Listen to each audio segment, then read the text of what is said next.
Hello everybody. आज की इस वीडियो में हम जो डिस्कस करने जा रहे हैं वो गेट 2024 के लिए स्पेशली है। टाइटल होगा आज की जो वीडियो है उसका how to maximise your marks in exam. तो इसमें मैं बताना चाहूँगा कि क्या क्या चीज़ें आपको गेट के पेपर के अटेम्प्ट करते समय ध्यान रखनी है। एक तो ये है कि जो आपके पास समय बचा हुआ है 2 से 3 दिन का, इसको कैसे आप ऑप्टिमाइज यूज करें।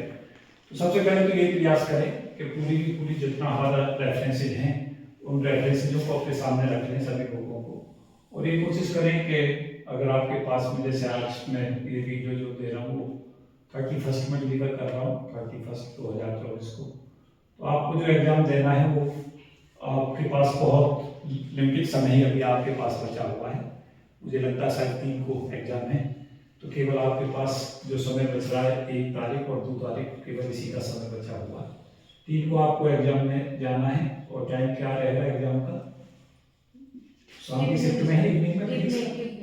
इवनिंग शिफ्ट में पेपर होगा, तो मैं ये भी मान सकता हूँ कि आप मॉर्निंग शिफ्ट को उसमें भी यूज कर सकते हैं। तो आपके पास में करीब करीब मैं ये मान के चलता हूँ कि 12 आवर आप डेली आप पढ़ सकते हैं बहुत ईजीली। जब आपका पेपर नज़दीक हो 12 घंटे की आप स्टडी करते हैं और 2 दिन आपके पास हैं, तो ये 24 घंटे तो 2 दिन के आपको मिल जाएंगे पढ़ने के लिए, और कम से कम 6 घंटे आपको जो इवनिंग शिफ्ट में होगा उस दिन आप पढ़ सकते हैं मॉर्निंग से लेकर। तो ये आपके पास अप्रोक्स जो आवर्स पढ़ाई के लिए मिलेंगे वो मिलेंगे आपको 30 आवर। तो आपको ये सबसे पहले तो ये देखना है कि 30 घंटे को बहुत प्रॉपर ऑप्टिमाइज यूटिलाइज करें, क्योंकि लास्ट के जो 30 घंटे हैं वो बहुत ही क्रूशियल होते हैं। उसमें क्रूशियल में हमें क्या क्या ध्यान रखना है, तो हम क्या ध्यान रखें। एक तो सबसे पहली जो चीज़ है वो ये है कि फॉर्मूलों को लास्ट में एक बार तेजी के साथ रिवाइज करके जरूर जाए। लास्ट में के जो फॉर्मूला रिवीजन है वो बहुत काम आते हैं, और उसमें भी लॉन्ग फॉर्मूले जो है स्किप करते हैं, जो बहुत बहुत लंबे फॉर्मूले हैं उनको ना करें। लॉन्ग फॉर्मूलों को स्किप करते हैं, बिल्कुल ना करें। कोई बहुत ज़्यादा फाड़ता इनका नहीं होता, और लॉन्ग फॉर्मूले बेस्ड क्वेश्चन आते ही नहीं है। डेरिवेशंस जो है उन्हें भी स्किप कर जाएं, डेरिवेशनों को बिल्कुल ना देखें, क्लास में कोई जरूरत नहीं है डेरिवेशन को। केवल फॉर्मूलों का रिवीजन करने की कोशिश करें जितने मैक्सिमाइज कर सकते हैं। आपका अगर फॉर्मूला पहले से ही रिवाइज है वो अपनी स्ट्रेटजी को चेंज करें, उनके लिए मैं कुछ अलग से बताऊंगा वो क्या चीज़ों पर ध्यान रखें। लेकिन अगर बहुतों को फॉर्मूले ही याद नहीं है तो फॉर्मूलों को सबसे ज़्यादा समय दें। साथ साथ दूसरी चीज़ क्या करें कि जो हमारा लास्ट ईयर के क्वेश्चन हैं उनके आपके पास सोल्यूशन हैं, आप सोल्यूशनों को करें ना, सोल्व करके ना देखें क्वेश्चन को, क्योंकि 2 दिन में आप सोल्व नहीं कर सकते। लेकिन उनमें जो फॉर्मूला यूज हुए हैं जो लास्ट ईयर के, खासतौर से 5 इयर्स में खासतौर से आप ध्यान रखें, और 10 इयर्स तक जाएं, इनमें ये कोशिश करें जितने भी फॉर्मूला यूज हुए हैं उन फॉर्मूलाओं को बहुत ज़्यादा तेजी के साथ रिवाइज करें, और एटलीस्ट 2 बार रिवाइज कर लें फॉर्मूलों को। जो 10 साल के पेपरों में जो भी फॉर्मूले यूज हुए हैं उन सभी फॉर्मूलों को कम से कम 2 बार जरूर रिवाइज कर लें।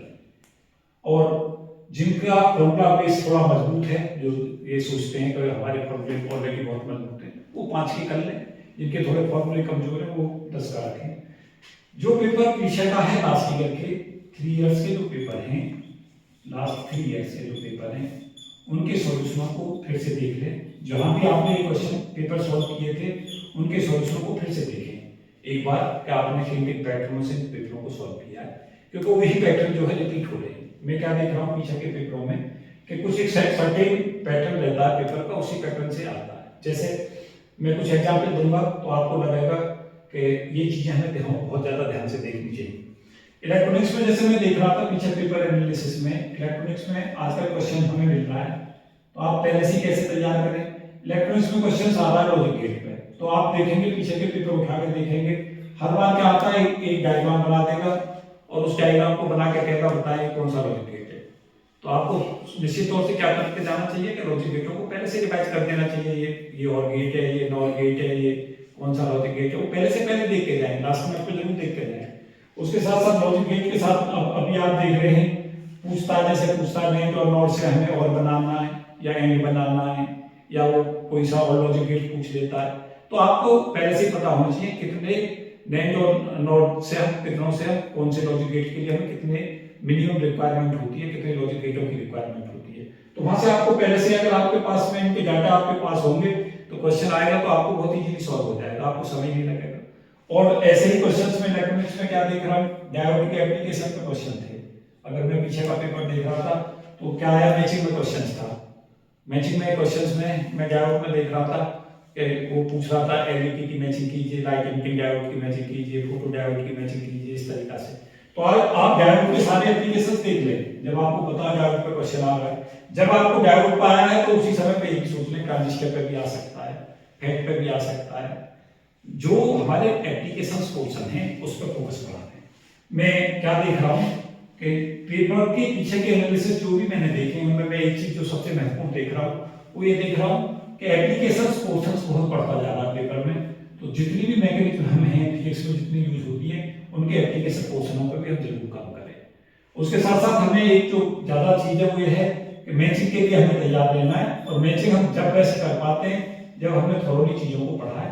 तो ये इस मैचिंग के जो कंसेप्ट हैं उन पे आप क्वेश्चनों के लिए तैयार रहें। मैचिंग आएंगी और मैचिंग में क्वेश्चनों को इधर ABCD या PQRS देगा, राइट में देगा और उनको आपस में मैच कराएगा। कई बार दो दो तीन तीन की मैचिंग एक ही जगह जाके मैच हो जाती है। तो इस तरीके के क्वेश्चंस पढ़ते जा रहे हैं। मैचिंग जो पोर्शन है वो लगातार बढ़ रहा है, तो मैचिंग को फोकस पर रखें। पीछे के जो हमारे एप्लीकेशंस के पोर्शन है उसमें ऐसा नहीं है कि केवल इलेक्ट्रॉनिक्स में देख के चले, बाकी की जो बुक्स हैं उनमें भी ये ध्यान रखें कि जो एप्लीकेशन पोर्शन है उस पर काम करते जाएं। जो भी आपकी मैकेनिज्म है उनमें एप्लीकेशन पोर्शन जो है वो महत्वपूर्ण हो गया है। साथ साथ में पेपर एनालिसिस में क्या देख रहा हूँ, जो पीछे के पेपर्स मैंने देखे हैं उनमें कुछ और बहुत ही महत्वपूर्ण चीज जो निकल के आ रही है वो ये है कि पेपर्स जो आ रहा है वो 3 पार्ट्स में बट के आ रहा है। एक पेपर जो है बिल्कुल सीधा फॉर्मूला बेस आ रहा है, फॉर्मूला बेस क्वेश्चंस आते हैं। सबसे पहले जब भी आप पेपर को अटेम्प्ट करने जाएं तो सबसे पहले फॉर्मूला बेस क्वेश्चनों को सॉल्व करें और सिंगल एप्लीकेशंस की जो प्रॉब्लम्स हैं उन्हें सबसे पहले सॉल्व करें। आपको कम से कम अगर पेपर को आप देखेंगे तो 1/3 पेपर आपको सीधा सीधा फॉर्मूला बेस मिलेगा। अगर आपको सीधे फॉर्मूले पता है, फॉर्मूले बेस क्वेश्चंस जो आ रहे हैं सीधे, और फॉर्मूले बेस भी 2 तरीका के आते हैं।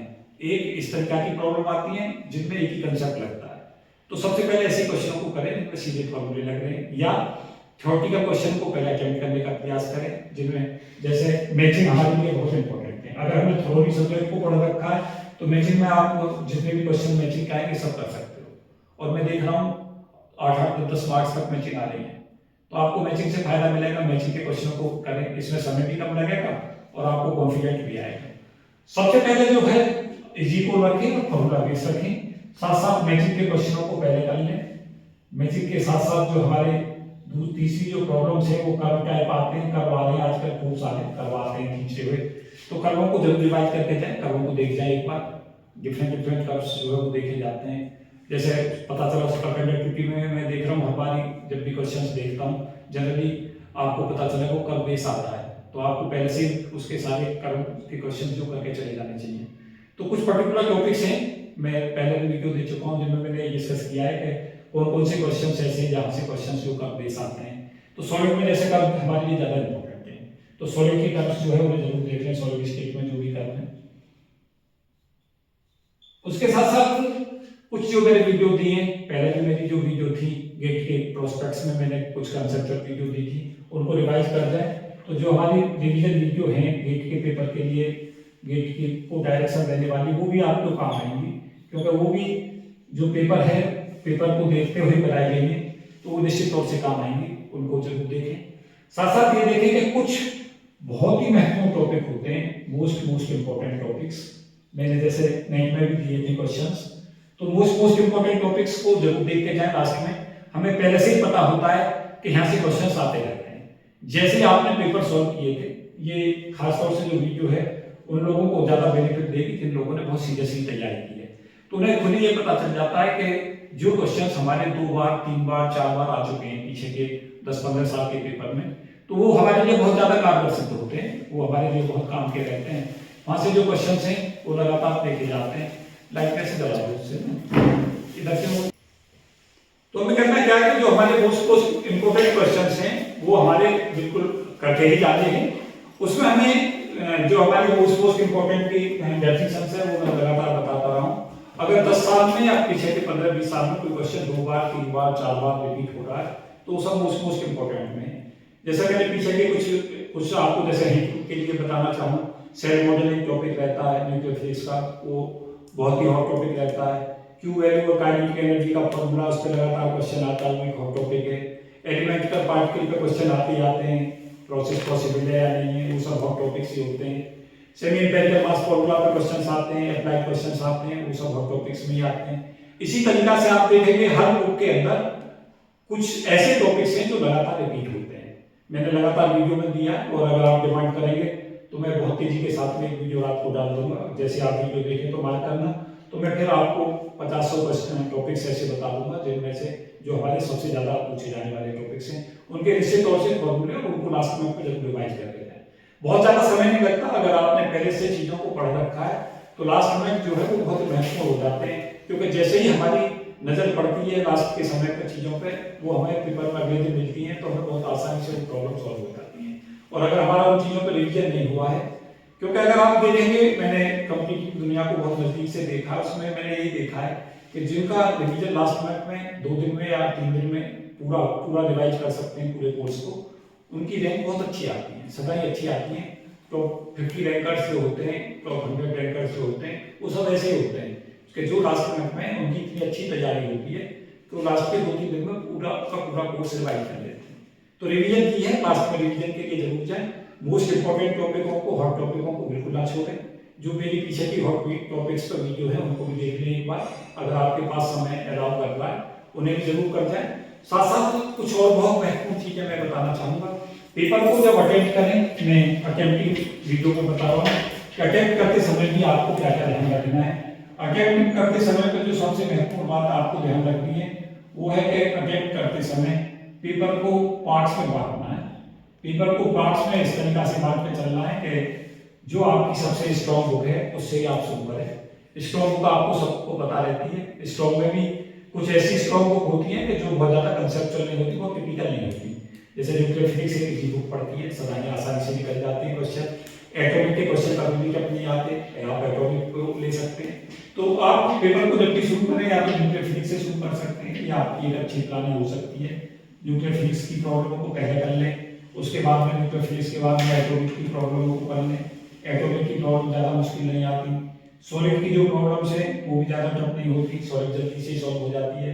न्यूक्लियर की मैंने पहले ही बताई है, ये सबसे महत्वपूर्ण बुकों में रहती है और सिलेक्शन में एक इंपॉर्टेंट पार्ट प्ले अदा करती है, क्योंकि 8 से लेकर 10 नंबर तक की बुक आती है।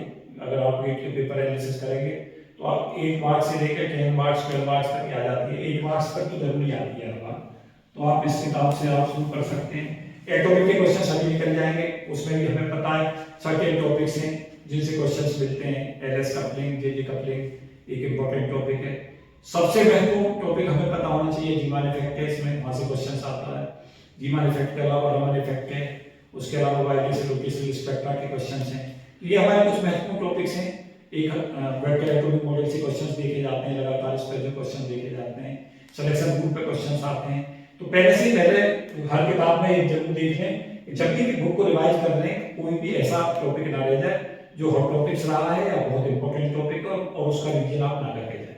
क्योंकि अगर आपने बहुत इंपॉर्टेंट टॉपिकों के रिवीजन लास्ट मिनट में नहीं किए तो आपको निश्चित तौर से पेनल्टी पे करनी पड़ सकती है। तो की है सक्सेस की और अच्छी रैंक की है कि आप जो हॉट टॉपिक्स हैं उनकी चीजों को जरूर रिवाइज करके जाए।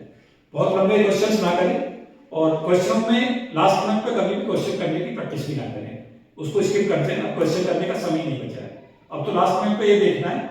एक चीज जो मैं आपको कहना चाहूंगा, फिर आप सॉलिड के बाद में जो आगे की बुक है वो आप अपनी चॉइस से रख सकते हैं, लेकिन मैं अभी भी कहूंगा कि क्वांटम और रियलिटी की प्रॉब्लम कई बार काफी लेंथी हो जाती है, तो उन प्रॉब्लमों को जो सीधी आए उन्हें पहले कर लें, और जो थोड़ी सी टिपिकल टाइप की प्रॉब्लम्स आए जिनमें कैलकुलेशन थोड़ी लंबी है उन्हें पीछे के लास्ट मिनट में ले जाएं, उन्हें शुरू में ना करें।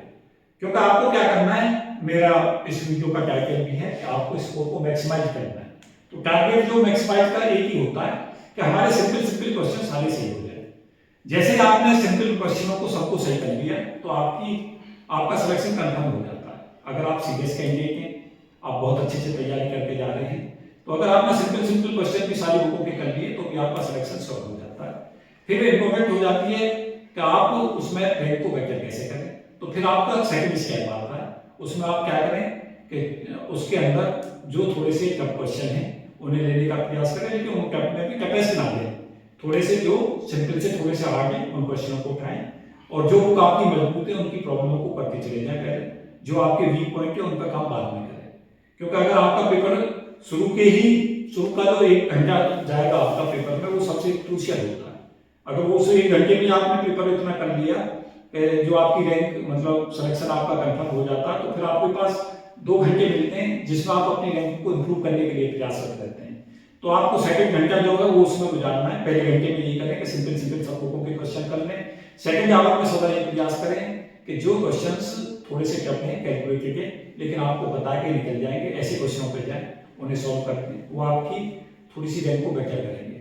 और लास्ट का घंटा आपके लिए बहुत क्रूशियल होता है जिसमें आप थोड़े से टफ क्वेश्चनों को जो थोड़े से और भी ज्यादा टफ है उनको कर पाते हैं। और उन टफ क्वेश्चनों में से अगर आपने 4-5 क्वेश्चन भी अच्छे टफ क्वेश्चन निकाल दिए और आपने पेपर को अच्छे से पहले 2 घंटे में यूज किया है, तो आपकी रैंक निश्चित तौर से जब 50 आएगी। और अगर आप बहुत अच्छे कैंडिडेट हैं तो हो सकता है टॉप 10 में रैंक आ जाए। तो अच्छी रैंक लाने के लिए स्ट्रेटजी साफ रखनी चाहिए कि हमें सबसे सिंपल क्वेश्चनों से शुरू करनी है, सारे लोगों के सिंपल क्वेश्चन करने, फिर हमें दूसरे राउंड में वो क्वेश्चन करने जो सिंपल नहीं है, थोड़े से टफ है लेकिन हमें बताया कि हम सॉल्व कर लेंगे, फिर उनको रखना है। और लास्ट का जो आवर है उसमें खासतौर से उन क्वेश्चनों पर जाना जो थोड़े से टफ हैं और उन क्वेश्चनों का आपको बताया कि कैलकुलेशन चाहे की लंबी हो लेकिन हम कर जाएंगे।